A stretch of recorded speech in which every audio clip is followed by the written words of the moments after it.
सोचो तुम एक अनजान कमरे में बंद हो और अचानक से एक टाइमर शुरू हो जाए। टाइम खत्म होने पर क्या होगा ये तो कहानी के आखिर में ही पता चलेगा। कहानी की शुरुआत होती है अमेरिका की सड़कों पर, जहाँ रास्ते के हर पेड़ पर एक लड़की के गुम होने के पोस्टर लगे थे। एडगर नाम का एक आदमी अपने ट्रक में च्युइंगम खाता हुआ वहाँ से गुजर रहा था, जिसने इन पोस्टर्स पर ध्यान तक नहीं दिया। उसके हाथ पर थोड़ी चोट लगी हुई थी। कुछ देर बाद वो शहर के बाहर सुनसान जगह पर पहुँचा और उसने एक ट्रंक से बंदूक, रस्सी और कुछ फोन्स बाहर निकाले। कुछ देर बाद नेल नाम की एक लड़की एक बंद कमरे में उठी और उसे कोई अंदाजा नहीं था कि वो यहाँ तक कैसे पहुँची। वो पूरा कमरा एकदम खाली था। कमरे में एक कीड़ा, एक घड़ी, एक स्पीकर था और एक बड़े से पैनल पर 9 लिखा हुआ था। यही नंबर उसकी शर्ट पर भी था। कांपते हुए पैरों से नेल दरवाजे तक पहुँची, लेकिन वो जितना मर्जी उसे खींचे या धक्का मारे, दरवाजा वहीं का वहीं जमा हुआ था। उसने मदद के लिए आवाजें भी लगाई, लेकिन कोई फायदा नहीं हुआ। उसी पर घड़ी अपने आप चल पड़ी और तभी नेल का ध्यान एक लाल रस्सी पर गया।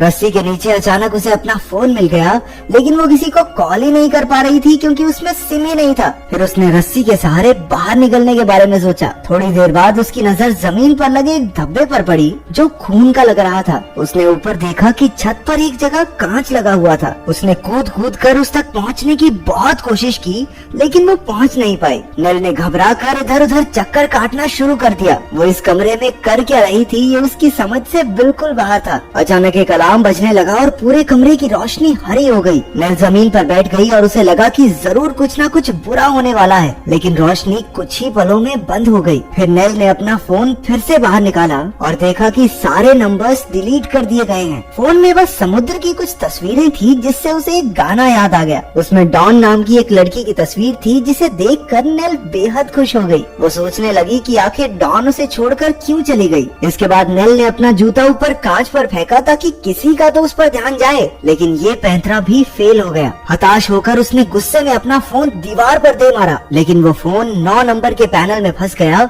और एक खूबसूरत सा गाना बजने लगा। नेल ने देखा कि वहाँ एक छेद हो चुका था। उसने जल्दी से जोर लगाकर उस छेद को बड़ा कर दिया ताकि वो वहाँ से भाग सके, लेकिन उसके पीछे तो बस दीवार ही मिली। उधर घड़ी में 15 मिनट पूरे हो गए और उससे कुछ आवाजें आने लगी। कमरे की सारी लाइट्स बंद हो गई और अब बाहर से कुछ दरवाजे और खिड़कियाँ खोलने और बंद करने की आवाजें आ रही थी। डर के मारे नेल ने अपनी आंखें बंद की और वो समंदर वाला गाना गुनगुना कर खुद को शांत किया। कुछ ही पलों में लाइट्स ऑन हो गई, लेकिन जब नेल ने अपनी आंखें खोली तो उसने देखा कि दरवाजे के ताले अब नहीं थे और अब वो दरवाजा खोल सकती है। लेकिन इस बार भी दरवाजे के पीछे बेचारी को दीवार ही मिली। उसी वक्त घड़ी में 45 मिनट का समय उल्टा चलने लगा। नेल ने गुस्से में चिल्लाना शुरू कर दिया और फिर से वो कमरा हरी रोशनी से भर गया। अचानक उसे एक आदमी की आवाज सुनाई दी जो दरवाजे के पीछे की दीवार में बनी एक जाली से आ रही थी। नेल भागकर उसके पास जाकर बात करने लगी। उस आदमी का नाम ट्रेविस है, जो उसी की तरह एक कमरे में कैद है। बस उसका नंबर 9 की जगह 6 था।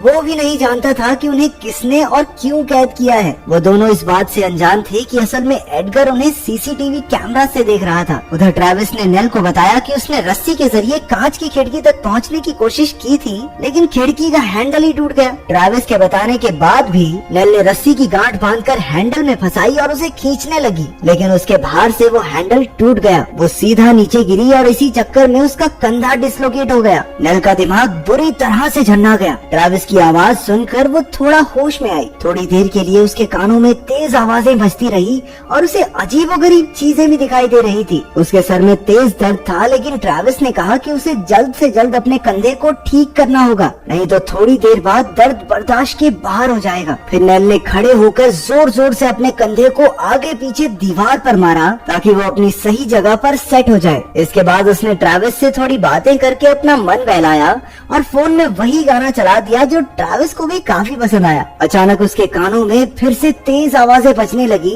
और उसे फिर से कुछ दिखाई भी दिया। उसने देखा कि एक आदमी उसका हाथ पकड़ने की कोशिश कर रहा था और नेल ने उसी के पेन से उसके हाथ पर वार कर दिया। उधर ट्रेविस पूछने लगा कि उन्होंने ऐसा क्या किया है जो वो यहाँ कैद हैं। उसे तो ये भी शक था कि कहीं भगवान ने तो उन्हें यहाँ नहीं भेजा है। इसी बीच ट्रेविस के चिल्लाने की आवाज आई। वो किसी आदमी से कह रहा था कि उससे दूर रहे। फिर नेल के कमरे की रोशनी भी हरी हो गई और ट्रैविस की हालत के बारे में सोचकर नेल को फिर से दौरा पड़ने लगा। उसने वो समुद्र वाला गाना गाकर एक बार फिर से खुद को शांत किया। जब रोशनी वापस आई तो नेल ने ट्रैविस से बात की। उसने बताया कि एक आदमी उसके कमरे में उसे ठीक करने आया था और अब उसके सर में भी तेज दर्द हो रहा है। हरी रोशनी बार बार कमरे में आती जाती रही और अब नेल ने फैसला किया कि वो यहाँ से बाहर निकलने का रास्ता जरूर निकालेगी। उसने कमरे की तलाशी ली तो उसे एक तार मिली जिसका उसे कोई खास फायदा नहीं लगा। फिर उसने देखा कि उसकी बाजू में कुछ लगाया गया था और उधर से ट्रैविस ने बताया कि उसकी टांग पर भी ऐसा ही कुछ है। उधर घड़ी का समय कम होता जा रहा था, इसलिए नेल ने खिड़की के टूटे हुए हैंडल से जाली के पेंच खोलने की तरकीब लगाई। उसका प्लान काम कर गया और जाली खुल गई। उसे देखकर ट्रैविस भी अपनी जाली खोलने लगा और नेल ने पैनल के पीछे मिली तार उठा ली। तार खींचकर उसके हाथ एक खुफिया कैमरा लगा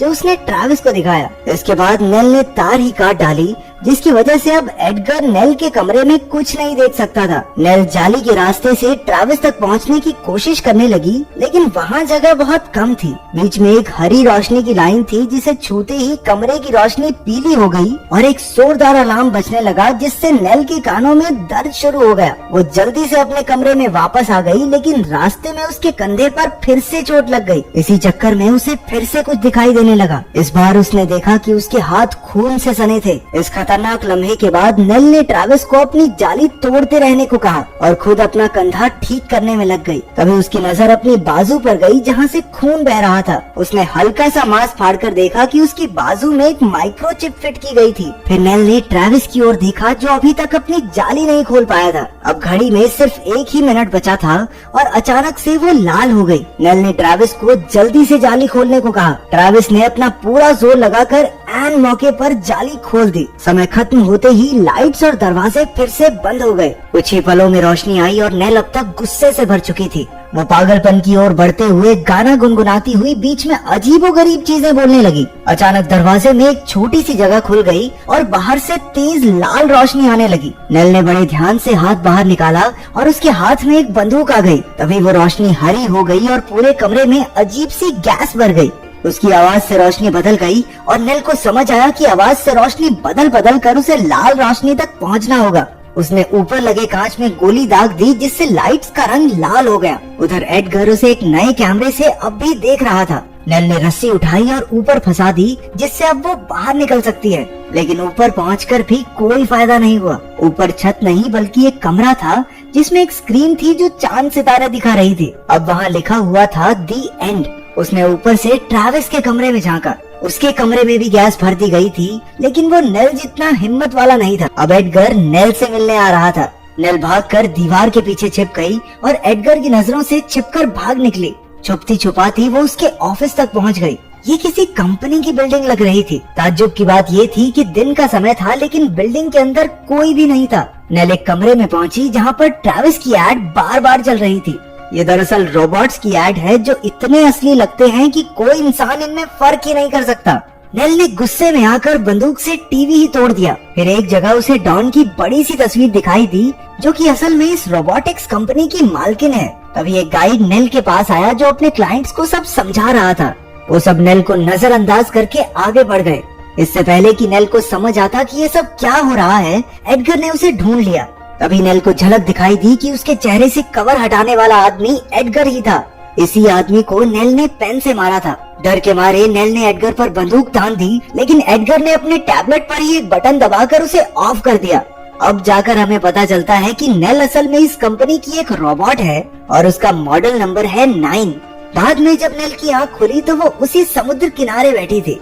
जल्द ही एडगर भी वहाँ आ गया। नेल ने उस पर वार किया था, इसलिए उसे कुर्सी से बांध कर रखा गया है। ये समुद्र नेल के दिमाग के हिसाब से ही बनाया गया है और अब एडगर ने उससे कैद के बारे में सवाल पूछने शुरू किए। उन्हें कैद में इसलिए रखा गया था ताकि उनके अंदर के इंसानी जज्बातों को परखा जा सके। नेल और ट्रैविस को एक दूसरे का साथ देकर बाहर निकलना था। उन्होंने एक दूसरे का काफी ख्याल भी रखा। एडगर ने पूछा कि क्या कोई समय ऐसा आया जब नेल को अपनी इंसानियत पर ही शक हो गया हो। ये सुनते ही नेल को एहसास हुआ कि वो तो ये तक नहीं जानती कि वो है कौन।